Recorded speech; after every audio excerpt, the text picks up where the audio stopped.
Welcome to Brian Redgrave's review of Survivor Series, the pay-per-view that brings brand supremacy, Raw versus SmackDown.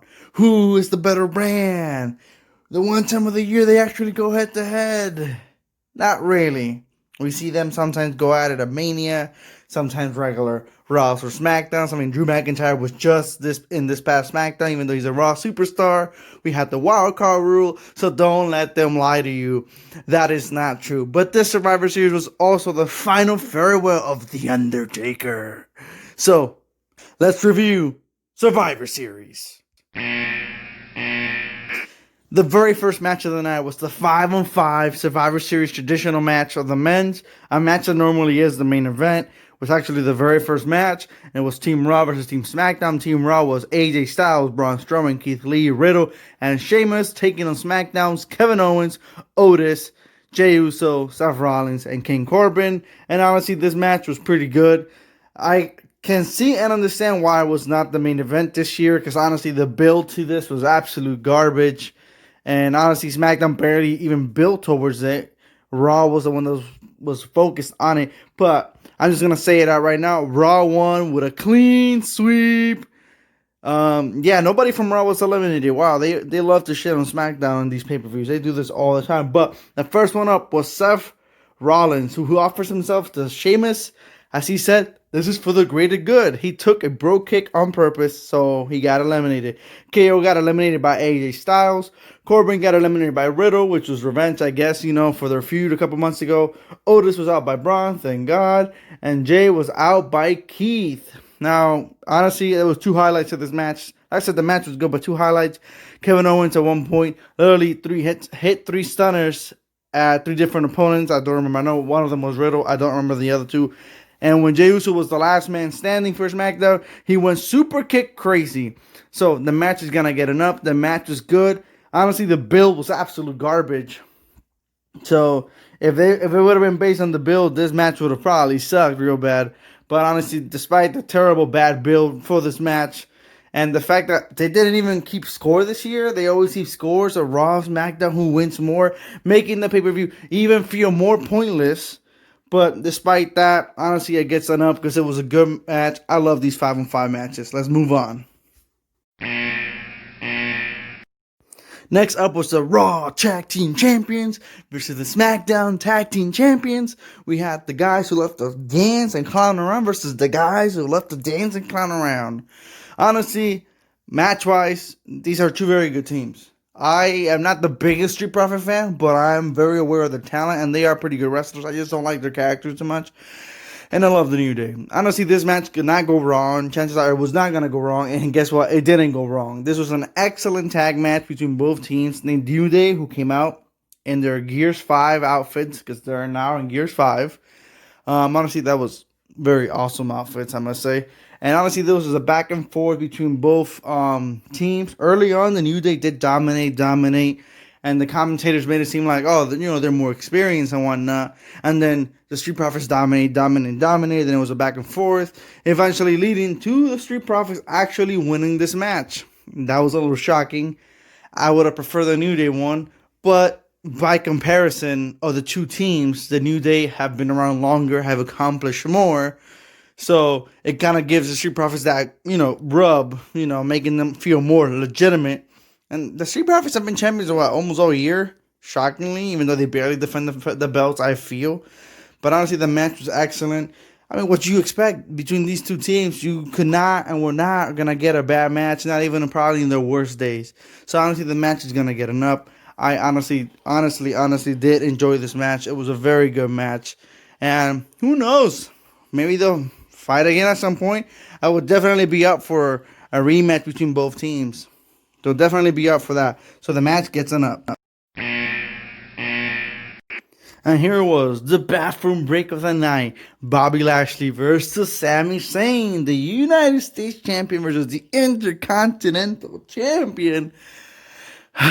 Just like I expected. I don't know what it is. It almost seems like I'm calling Bobby Lashley's matches always the bathroom break. Sammy, Slapjack. Again, I don't do this on purpose. Apollo Crews, like it's just for some reason I always call his matches the the bathroom break. I don't know what it's, and it's not him. I'm a Bobby Lashley fan, just so you know. Anyway, Bobby Lashley won in a honestly kind of lame match. It played kind of how you expected. There was four guys out there. You know, Bobby and his three guys causing distractions. Sammy is the heel who tries to run away and try to cheat around and stuff like that. He tried to run away. MVP threw him back into the ring, which led to Bobby Lashley giving him the full Nelson. There was a funny spot where Sammy did trip trying to run away because of MVP's foot. That was probably the highlight of the match.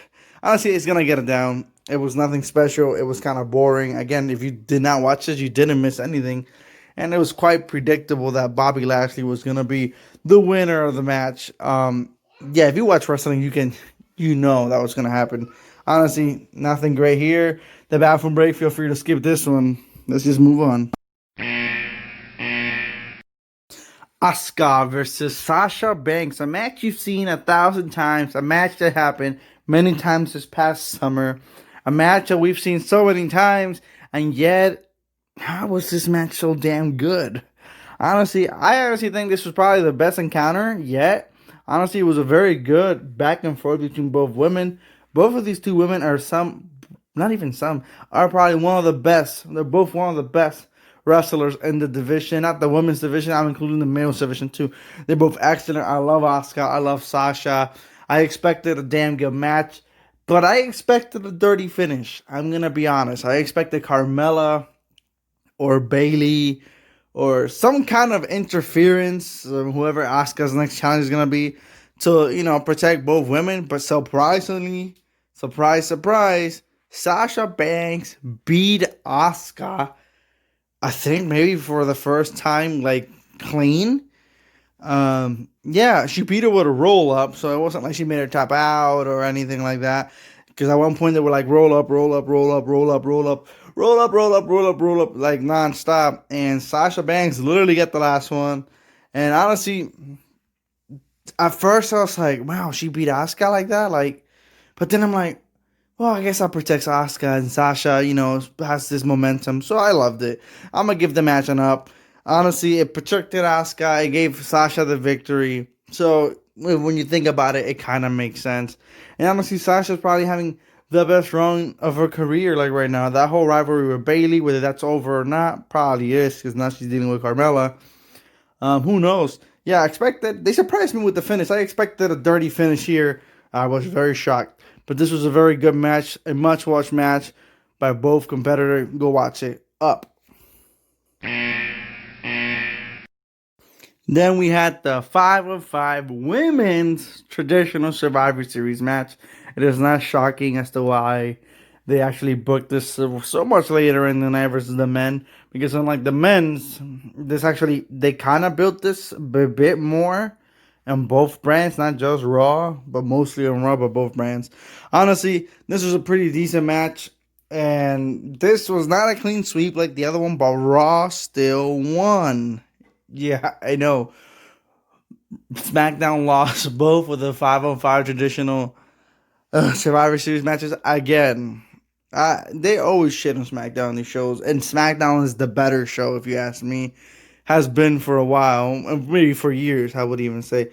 But I'm just gonna run down, the eliminations. But the teams were Bianca, Liv, Ruby, Bailey, Natalia versus Peyton, Lana, Lacey, Shayna, and Nia Jax. And Peyton eliminated Bailey from SmackDown. Natalia taps out Peyton from Raw. Lacey eliminated Natalia from SmackDown. And Shayna eliminated Ruby from SmackDown. Then Liv eliminated Lacey. Then Nia eliminated Liv. Then Shayna eliminated herself by not letting go of the submission when clearly Bianca had the rope. And then Nia and Bianca got a double counter outside, leading to Lana being the sole survivor of the Survivor Series match. Yeah, she was a sole survivor, even though she didn't do anything in this match, because throughout the whole match, Nia Jax and Shayna would not let her get in the ring. She did get in at one point, but once she got tagged out, she was forced to stand in the steel steps throughout the whole time, looking sad. I'm going to give it an up. Because the match itself was good. I was shocked by some of the stuff they did. Like, honestly, Peyton eliminating Bailey was a shocker. Bailey, who just had a reigning title reign with 380 days, the top women on SmackDown, got eliminated by Peyton. Now, I wonder if this will lead to anything bigger. Who knows? But honestly, Lana was there the whole time, and then she was the sole survivor, and she was so happy. I'm happy for Lana. Up from me. Wow, just wow. Clearly, changing Randy Orton for Drew McIntyre was the best decision they could have come up with, because even though Drew McIntyre and Roman have faced in the past a few times, and honestly, their match have never been truly, they've truly never delivered, if you ask me. In fact, the Mania match they had a couple years ago was a match I was really looking forward to, and I was let down. But they have made up for any match you thought they've had before and just failed or disappointed you with this match. Honestly, this was a back and forth that started off a little slow but picked up so fast and so much. It's just like they got gas and never stopped. Honestly, back and forth, spears, Superman punches. We got Samoan drops, like Claymore. We got, what didn't we get? They broke the announcer table. Honestly, this was hard hitting between both champions, and honestly, they both feel like world champions. And clearly, because of the way Drew is now versus how he was back then when they faced, he was so much more protective in this match, and protected by officials, whatever. And honestly, he took spear after spear and kicked out. They broke the announcer table with him and a spear. He kicked out. He claymore Roman, and accidentally the referee got knocked out too. Honestly, Jay came out. Low blow from Roman to Drew. Super kick from Jay to Drew. And then I think he got hit with a spear on top of that. No, not a spear. The submission, the guillotine, or whatever that submission shit is called. And another ref came, and Drew McIntyre passed out. He didn't tap out, passed out, and Roman Reigns is your winner. And honestly, I loved this match. This match is not getting up. It gets the heavy metal horns for sure. I love this match. Honestly, again, if you've seen any other matches in the past and been disappointed, I get that. But this match would not disappoint. This was my match of the night.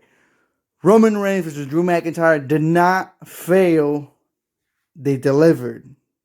And on that note, I truly, hopefully, cannot wait for them to meet up again, whether it is a Mania, the Rumble. They must meet again if they can deliver on the type of match they have delivered tonight. Honestly, Roman Reigns was at his best. Drew McIntyre was at his best. This whole is different from the times they faced before. They both have different characters, especially Roman. And it's just, man, they connected so well in the ring. It was hard hitting. I honestly didn't know who was gonna win, because at times I thought, like, man, Drew's gonna win this. At times I'm like, oh man, Roman's gonna win. And honestly, the cheap ending, I know some people are gonna hate it, but the cheap ending of the ref getting knocked out, the low blow, Jay interfering, protects Drew McIntyre. Roman did win in that. I would have preferred Drew won, but it protected Drew McIntyre for hopefully a rematch down the line. And what closed the night was The Undertaker's 30-year final farewell. And hear me out, because what I'm going to say might bother you, might piss you off, you might not understand what I'm trying to say. But The Undertaker's final farewell was a letdown. To me, it was honestly a letdown, and I'm going to explain why.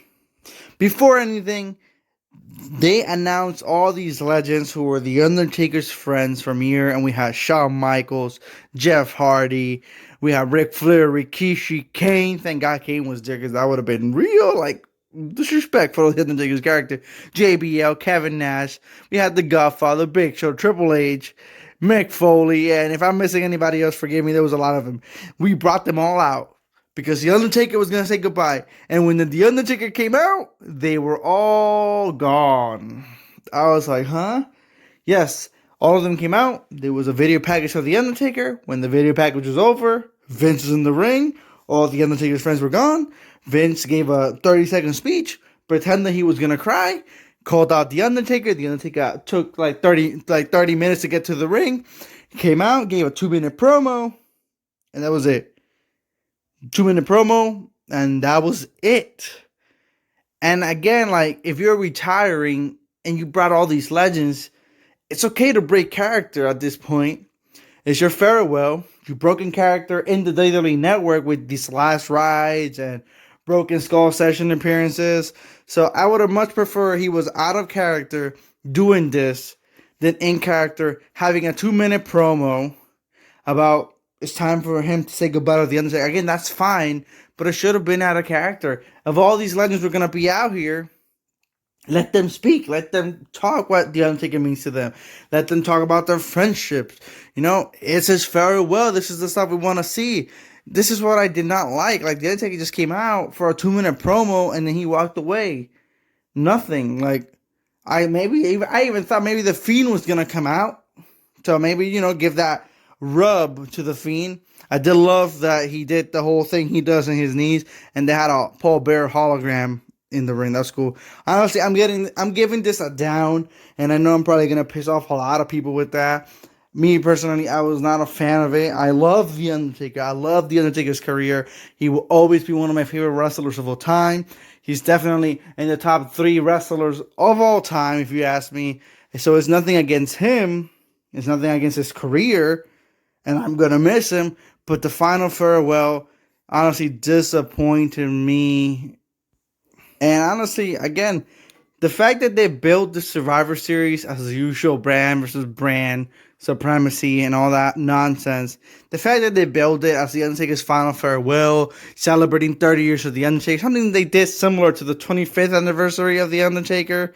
I think it was like 5 years ago. He actually had a match there. He actually, everything had a point. Here, it's like, we're going to celebrate. We're making video packages. We're going to celebrate.